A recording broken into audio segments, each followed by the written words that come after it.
OBC वर्ग को 14% आरक्षण देकर होल्ड रखे जा रहे हैं 13% पद। अब बिल्कुल राहुल, आप जानते हैं कि साल 2019 से यानी बीते करीब 7 सालों से मध्य प्रदेश में ओबीसी आरक्षण का जो मामला है वो अदालती सुनवाइयों में अटका हुआ है। चूंकि कमलनाथ सरकार की ओर से सबसे पहले मध्य प्रदेश में ओबीसी आरक्षण बढ़ाकर 27% किया गया था, जिसे चुनौती दी गई थी कई याचिकाकर्ताओं की ओर से, और अंतरिम रोक कई भर्तियों में कोर्ट ने बढ़ा हुआ आरक्षण देने पर लगाई थी, जिसके बाद सरकार ने बढ़ा हुआ आरक्षण देने के बजाय 13% पद जो है वो होल्ड करने शुरू कर दिए, और ये मामला लगातार कोर्ट में चल रहा है। और इस बीच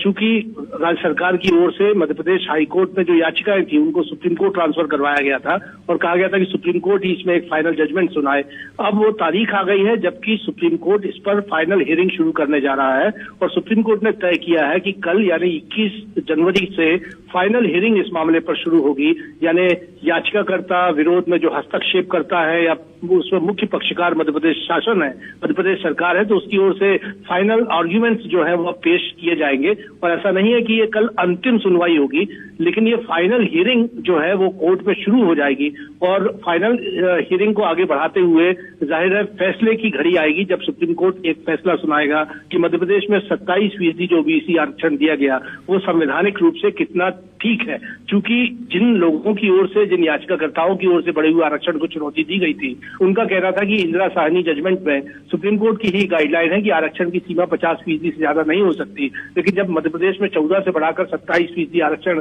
किया गया है तो ये अपनी अधिकतम सीमा 50% को पार करके 63% हो रहा है, जो कि संवैधानिक नहीं है। तो यही वजह है कि एक अंतरिम रोक हाई कोर्ट की थी, लेकिन अब मामला सुप्रीम कोर्ट भी पहुंचा, और सुप्रीम कोर्ट में फाइनल हियरिंग कल से शुरू होने जा रही है। तो देखना होगा कि सुप्रीम कोर्ट की ओर से क्या फैसला इस मामले पर। विजेंद्र, क्या मैं अपने दर्शकों को ये बता दूं कि अब वो घड़ी आ गई जो बहुत कंफ्यूजन और सरदर्द था छात्रों के लिए भाई, कि 14% आरक्षण और 13%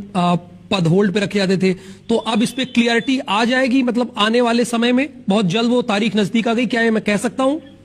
बिल्कुल, देखिए याचिकाकर्ताओं के साथ साथ जो हस्तक्षेप करता है, खासतौर पर जो ओबीसी वर्ग से आते हैं, उनका कहना है कि शासन की ओर से जो 13% पद होल्ड किए जा रहे हैं वो ठीक नहीं है, 27% आरक्षण दिया जाना चाहिए। तो वहीं चुनौती देने वाले पक्ष का कहना है कि 27% आरक्षण संवैधानिक प्रावधानों के तहत दिया ही नहीं जा सकता। लेकिन फैसले की घड़ी इसलिए आई है क्योंकि अब सुप्रीम कोर्ट, देश की सबसे बड़ी अदालत, मध्य प्रदेश के ओबीसी आरक्षण पर फाइनल हियरिंग करेगा और तय करेगा कि 27% आरक्षण देना कितना मुनासिब है, संविधान इसकी इजाजत देता है या नहीं है। तो ये फाइनल हियरिंग जब शुरू होगी तब एक अंतिम फैसला भी आएगा। लेकिन हाँ, ये कहा जा सकता है कि एक बहुप्रतीक्षित फैसला जो मध्य प्रदेश की जनता, खासतौर पर ओबीसी वर्ग से आने वाले लोग देख रहे हैं, उसके अंतिम फैसले की घड़ी की ओर सुप्रीम कोर्ट आगे बढ़ रही है। जब फाइनल हियरिंग शुरू होगी तो जाहिर है कि जल्द सुनवाइयों के बाद एक अंतिम फैसला भी सुप्रीम कोर्ट का निकलकर सामने आए।